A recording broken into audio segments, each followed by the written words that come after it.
Hi, Iဘာပြောချင်တာပါလဲဆရာတို့တွေမီးဖွင့်ပါတယ်လို့ပြောလိုက်တဲ့အခါမှာခေါင်းထဲမှာဘာကိုတွေးမိလိုက်လဲ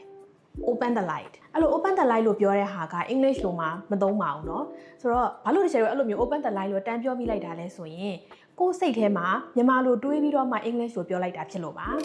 ဆိုတော့ဒီလိုအမှားတွေထပ်မဖြစ်အောင်ဘလို့နီးလန်းလေးတွေနဲ့ပြင်လို့ရမလဲ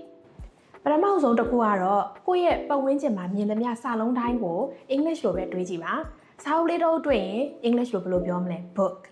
laptop တွေဖုန်းတွေတွေ့တယ်ဆိုရင်လုံးဝတေချာလေး English လိုပဲစဉ်းစားပြီးတော့ပြောမယ်ဒါတော့ကျတို့ vocabulary လို့ခေါ်တဲ့ဝေါ်ဟာရအပိုင်းကိုကိုယ်နဲ့ English လိုရင်းနှီးနေအောင်ပြောတာမျိုးပေါ့နော်နောက်တစ်ခုထပ်ပြီးတော့လေ့ကျင့်လို့ရတာကကြတော့စာကြောင်းအရှည်ကြီးတွေပြောဖို့ကြိုးစားတာထက်ဆိုင်ရင်စာကြောင်းအတိုလေးတွေနဲ့ထိထိရောက်ရောက်ပြောလို့ရမယ့်ဟာမျိုးလေးလေ့လာရမျိုးပေါ့ဥပမာအနေအရန်တော်တယ်နော် good job very good well done ဒီလို expressions လေးတွေကိုအလွတ်ကျက်လိုက်တဲ့ပုံစံမျိုးလေးတွေဒါဆိုရင်တော့ speaking ဘိုင်းမှာထင်ထားတာထပ်ပို့ပြီးတော့တိုးတက်လာနိုင်မယ်ဒါကြောင့်မလို့ဒီနေ့ကစပြီး English လိုပဲအများကြီးတွေးကြည့်ကြမယ် English လိုတွေးပြီးတော့မှ English လိုပြန်ပြီးတော့ပြောကြည့်ကြမယ်ဟုတ်ပါပြီဒါဆိုနောက်ထပ်သိချင်တာတွေရှိရင်ကျွန်တော် comment မှာမိခင်နော်